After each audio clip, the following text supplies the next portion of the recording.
Welcome to the Heart of Money podcast, where we discuss the impact that money has on every area of your life and where you can learn to make smarter money decisions. Join our conversation as we discuss our past experiences, talk about how to make better money management choices, and in the end, make a commitment to being weird. Hey folks, welcome back to the Heart of Money, episode 76. I'm your host, Austin Black. My lovely, handsome, balding co-host, Bob Wessler, is across the screen from me, and you're going to, I'm glad that your light isn't there because, it's hard enough as it is, but glad to have you back, my friend. Yeah, you say balding. I've been in this position for 20 years. I stopped having to get haircuts a long time ago. I can buy myself a razor, do it myself, and I paid for it within 3 haircuts. Now it truly is a haircut. It is a haircut. There's only one style, and I know when it's time to get it cut too. So, Well, I'm really excited about the series that we're in the middle of, just because it's fun to talk about what people should think about. As a coach, that's kind of the epitome of our job, is to infiltrate people's minds and make them think differently and walk them through new challenges, new obstacles, new opportunities. So this is a fun conversation. Last time we talked about the mindset shift that it takes or the mindset that you usually have whenever you are broke, whenever you're in that first level of financial journey.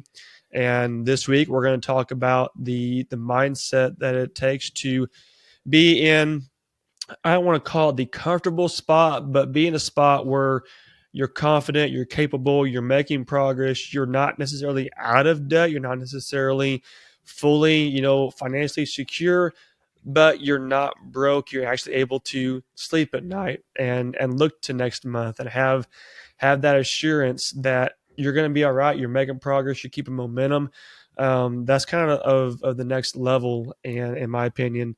And it's we talked last week about the hardest part is getting to the hope and the belief that things can change, but every level has its difficulties. And I think one of the hardest, or one of the challenges of this spot, is adapting to the fact that now you do have control. You are the one in charge. You get to establish where you're going to go, especially for someone who has for so long looked at, am I ever going to come out of this? Now you are in full ownership of that, and that's what dictates kind of your success moving forward, I think. yeah. And I'm going to go back to the little of the engine that could analogy of we went from I think I can to now getting to the early part of making a change, saying I know I can, with hope and an expectation things will change. You said fun. Fun is not the right word for the early stages of this process. It's going to suck the life right out of you for a while, because you've got to make changes that are not fun. You've got to eat differently. You've got to spend money differently. You've got to make some poor choices and learn what to do better the next time. It is not a lot of fun until you get a handle on how you can do things better. So you go from that I think I can stage to I know I can, and you keep pushing forward. And over the process of getting some of those wins, you're like, I know I can, I'm doing it. I'm not just, I'm getting past the stage of thinking to knowing to actually achieving. And it takes some time, and you got to keep going. Yeah. And I honestly, you might have a different opinion, but I feel like this level Never, never, is never. this level is the longest of the three. And I say that because I feel like you can have the switch that flips whenever you go from I'm sick and tired of this to it's going to change and I can do this. But then to your point, the tactical of getting through that journey of I am doing this that can take, frankly, 2 or 3 years to really get through Yeah. that piece. And especially Or because, like you more. said, you're changing the way you think, the way you act, the way you talk, the way you manage, the way you spend, the way you react. Everything about you is adapting to this new identity, this new person, but it's because you are thinking differently. And whenever you think Mhm. differently, of course, everything around you changes. But that's something that I do want people to kind of realize is this is probably the longest spell of active mindset shifting. And it's not the switch is flipped like it was in the first one. Yeah. This one is a progression because now you do believe it, and you are enacting it, you are implementing the changes, and you're continuing to involve your mind. But every time you do something different, then you mentally you kind of have to register that and respond to that and develop a new habit and a new thought process. It can be exhausting, quite frankly, I think, for some people Yeah. too. Yeah. Yeah. I'm going to put a little bit different perspective on it. It feels like the longest because it's the one that's the hardest. And it also Mhm. depends on how long you've been in a position of being broke. Were you raised broke? Did you all of a sudden amass all kinds of debt at some point in your life? Um, but it's the longest period from a perspective standpoint because you are making so many changes. You're going from where you Mhm. were to where you want to be. And like you said, you have the switch of I'm not doing this anymore to years of a consistent practice of doing the right things that get you from where you were to where you want to be. And when you get to where you want to be, we'll talk about that later, but there's some people that still are on the red beans and rice years after they can go out and get a steak dinner 7 days a week. Yeah. They are so ingrained in this is what I have to do to get there. They don't realize that they've now moved into that next section, which, you know, you can spend 1, 2, 5 decades on the broke side. You can spend a decade going from I'm not doing this anymore to I'm getting everything in order and I'm moving forward. And then you have the rest of your life to say, I now have done it. I'm not doing it again. And I had the conversation with somebody the other day about when you realize that you don't have to make payments anymore and you have the option to make payments again, you say, not on your life am I doing that again. I know what that was like. To have Mhm. conversations with people that are saying, yeah, we went down and signed the note. You did what? Why? You have gone through that process of a mind shift to where it does not benefit you. I'm going to go back to the credit card comment again. If you're buying something and you're paying 33%, because we're at this point in inflation, I'm sure it could even be 40% right now. Each item, you're getting that much more that you're having to pay that makes it that much more expensive on top of the inflation. You're paying Mhm. 33% for the privilege to use somebody else's money for them to keep you from paying it off if you didn't cover the whole balance, on top of the fact that the item you're purchasing might be 100% or 200% or 400% higher than it was 3 years ago. Um, I'm going to go off the rail a little bit based on the conversations that we had when we went to the Money and Marriage getaway, talking about one of the big things that they came up that they said in many of the talks was you can't live life like it's 2019. You can't go back to the way it was prior to COVID. We are not there. We're not getting back there. Um, we are of a generation that interest rates, for the most part, were 0 to 3% on many things.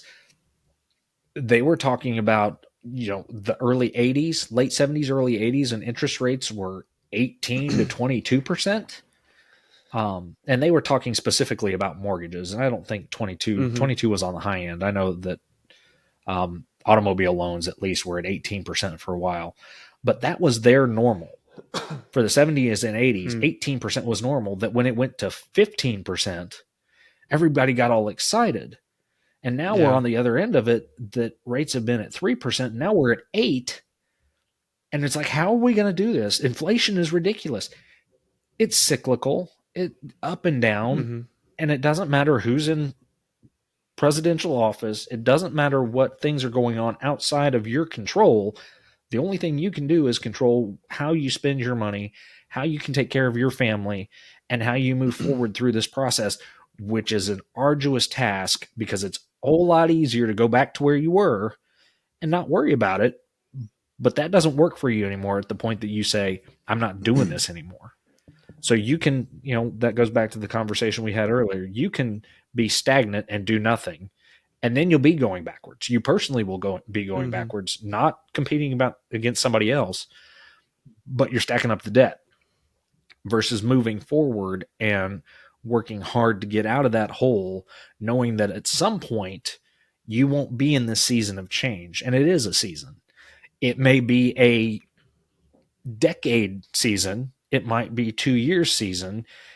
It just depends on your situation, and everybody's different. And again, there'll be those that have it better than you that get out of it in 18 months. There are those that'll be worse than you that might take 20 years. But it's a process, and you just have to keep digging or chugging. If we go back to the little engine analogy again, I like that guy. And the other thought that I had, it can also be very discouraging if you aren't gaining the traction that you'd hope for, to go back to what you knew, to go back to what seemed easier, because it was the way that the life was. And I think we've kind of got to have this mental block and guard of, okay, this seems hard, but looking back, it was actually harder to live like that. This may take more accountability, more, management, more a lifestyle change, but it positions you, or positions me, however you want to phrase it, to live better than the way life was back then. But it can be extremely challenging and sometimes discouraging when you are trying so hard to gain that traction, and it's not going to be easy, right? There's going to be, honestly, to succeed in this area, you've got to have someone in your corner. You've got to have someone that is pumping you up, that's motivating you, that's cheering you on, that's giving you the feedback and the insight and the encouragement of, hey, you've got this, you're doing this, keep it up. Here's something that you can try. I mean, and Bob, this is where you and I really succeed with our coaching clients, is we get them, they've already made that switch, or at least we help them make that initial switch on being broke. But then this is where the guidance really comes into play, and where someone has to have an accountability partner, support system to navigate the mindset shifts, to continually evolve that, and to know how to avoid the negative mental connotations. It's a multifaceted mental game that will get you farther ahead. And I still struggle with this myself. We're debt free right now, but I still struggle with the mental game of being financially confident given life circumstances. So it doesn't go away.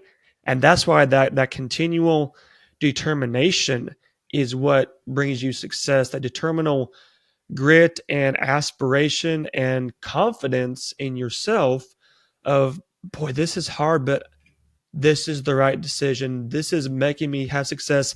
Those incremental successes, incremental wins, those little changes that you look back 3 years from now and you're like, golly goodness, I'm not the same person I was.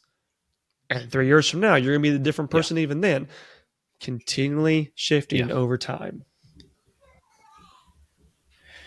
Yeah. And your comment about having somebody in your corner, it has to be somebody that is third party. Yeah. Having your spouse in on this is great.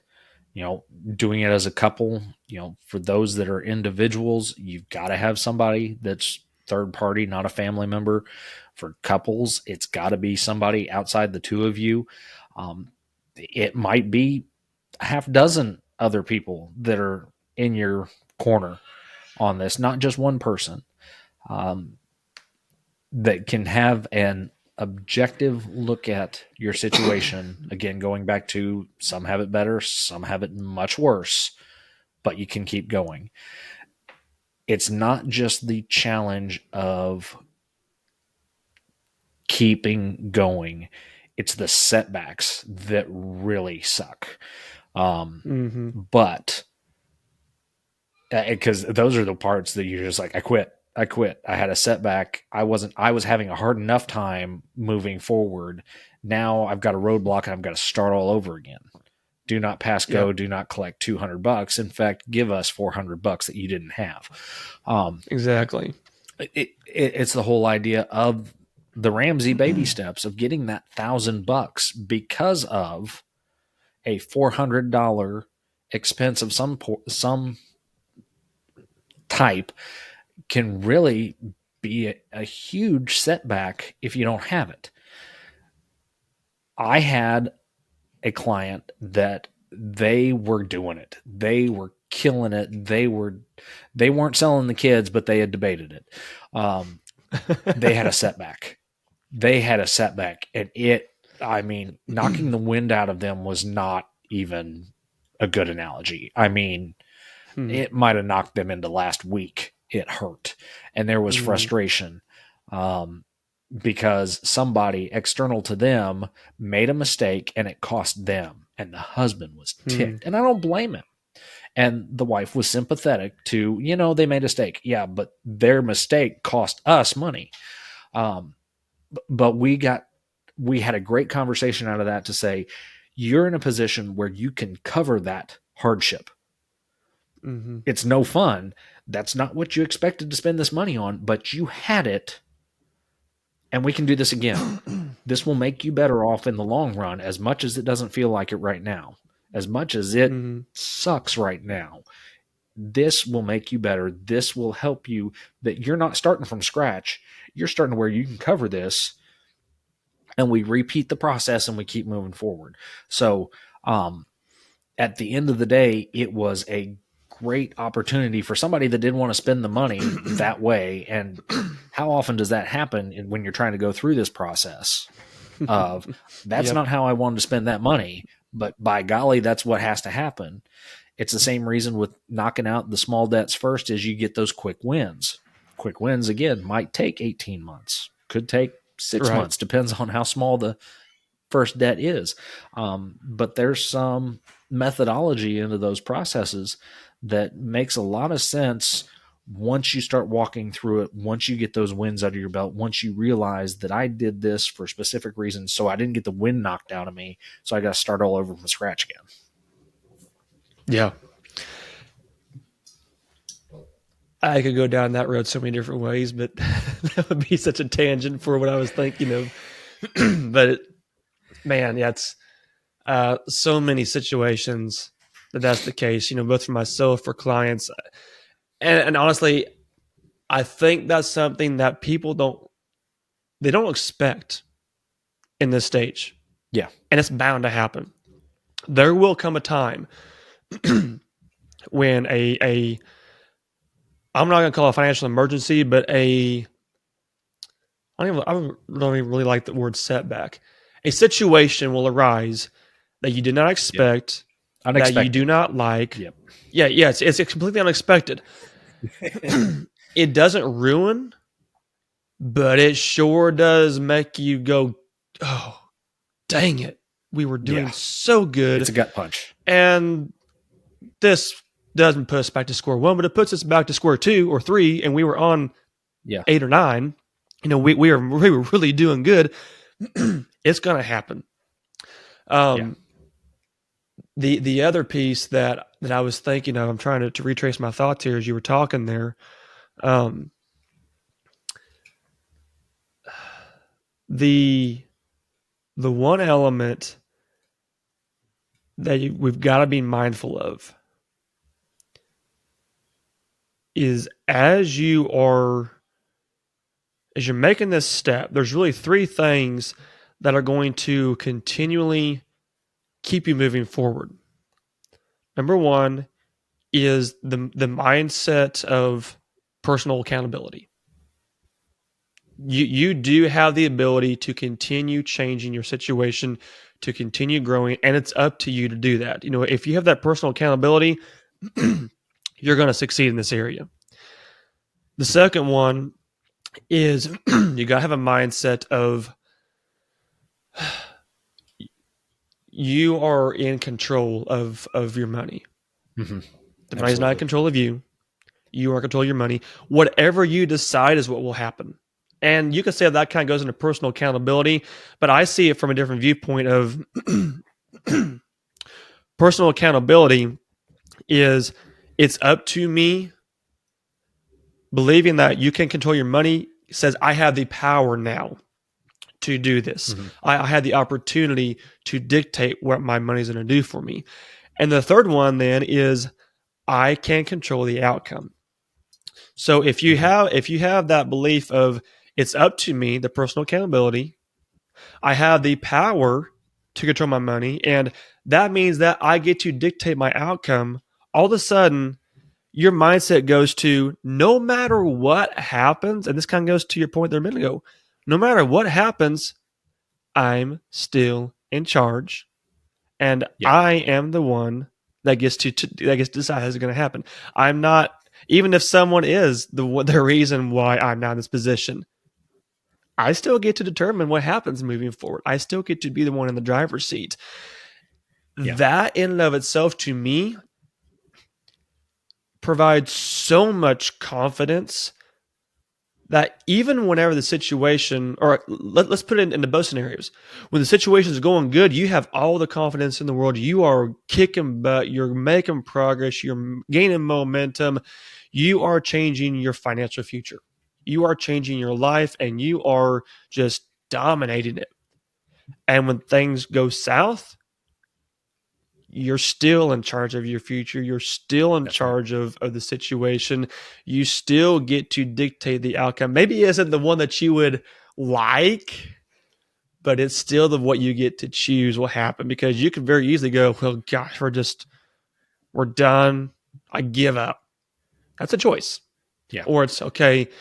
And don't like how it's turned out. Hate the outcome, but I still get to choose the outcome.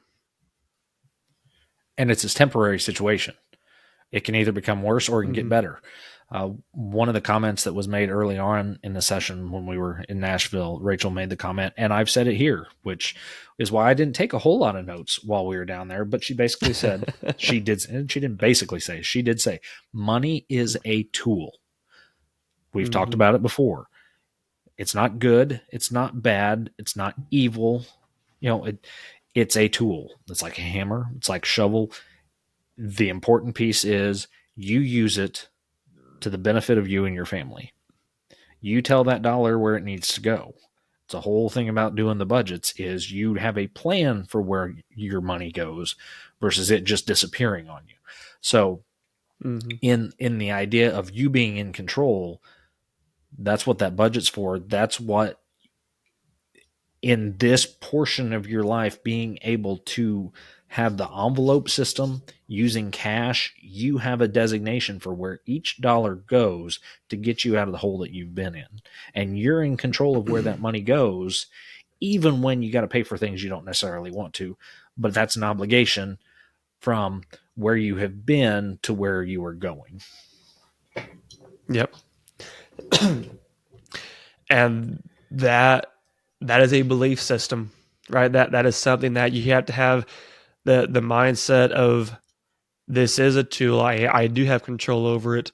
And honestly, I feel like, through my coaching program, that's probably one of the key takeaways that I help every client understand is you're not subject to your finances. Your finances are under your management. And once you have that thought process, it puts you in the driver's seat every time, no matter what, to create the outcome. And having that, it's confidence. There's a level of comfort to it. It's capability.